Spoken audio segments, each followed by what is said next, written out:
ಮಚ್ಚ ನಿಂಗೊಂದ್ ಕ್ವಶನ್ ಕೇಳೋ. ಒಂದ್ ಆನೆ ಇರುತ್ತೆ, ಆನೆ ಮುಂದೆ 12 ಬಾಳೆಹಣ್ಣು ಇರುತ್ತೆ. ಆ ಆನೆ 11 ಬಾಳೆಹಣ್ಣು ಮಾತ್ರ ತಿನ್ಬಿಟ್ಟು ಒಂದ್ ಹಂಗೆ ಬಿಟ್ಬಿಡುತ್ತೆ. ಯಾಕೆ ಹೇಳು? ಹಾಗಂದ್ರೆ ಅದ್ರ ಇಷ್ಟ, ಅದಕ್ಕೆ ಇಷ್ಟ ಇರಲ್ಲ. ಇಲ್ಲ, ಒಂದ್ ಬಾಳೆಹಣ್ಣು ಪ್ಲಾಸ್ಟಿಕ್ ಆಗಿರುತ್ತೆ. ಇನ್ನೊಂದ್ ಕ್ವಶನ್ ಹೇಳ್ತೀನಿ ಕೇಳು. ಮತ್ತೆ ಒಂದ್ ಆನೆ ಇರುತ್ತೆ, ಆನೆ ಮುಂದೆ 12 ಬಾಳೆಹಣ್ಣು ಇರುತ್ತೆ. ಆದ್ರೆ ಈ ಸಲ ಆನೆ ಒಂದ್ ಬಾಳೆಹಣ್ಣು ತಿನ್ನಲ್ಲ. ಯಾಕೆ ಹೇಳು? ಯಾಕಂದ್ರೆ ಈ ಸಲ 12 ಪ್ಲಾಸ್ಟಿಕ್ ಇರುತ್ತೆ. ಇಲ್ಲ, ಈ ಸಲ ಆನೆ ಪ್ಲಾಸ್ಟಿಕ್ ಇರುತ್ತೆ. ಎಷ್ಟು ಉರ್ಸ್ತಾವ್ರು. ಇನ್ನೊಂದ್ ಕ್ವಶನ್ ಹೇಳ್ತೀನಿ ಕೇಳು. ಈ ಸಲ ಆನೆನೂ ರಿಯಲ್ ಇರುತ್ತೆ, 12 ಬಾಳೆಹಣ್ಣು ರಿಯಲ್ ಇರುತ್ತೆ. ಆದ್ರೂ ಆನೆ ಒಂದ್ ಬಾಳೆಹಣ್ಣು ತಿನ್ನಲ್ಲ. ಯಾಕೆ ಹೇಳು? ಯಾಕಂದ್ರೆ ಅದಕ್ಕೆ ಇಷ್ಟ ಇರಲ್ಲ. ಇಲ್ಲ, ನಾನು ಹೇಳು ಸಾಯಿ. ಯಾಕಂದ್ರೆ ಬಾಳೆಹಣ್ಣು ನನ್ ಮುಂದೆ ಇರುತ್ತೆ, ಆನೆ ಟಿವಿ ಒಳಗಡೆ ಇರುತ್ತೆ.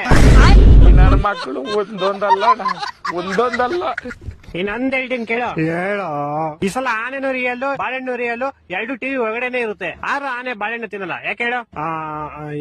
ನಾನ್ ಹೇಳ್ತೀನಿ ಕೇಳು. ಯಾಕಂದ್ರೆ 2 ಬೇರೆ ಬೇರೆ ಚಾನೆಲ್ ಅಲ್ಲಿ ಇರುತ್ತೆ.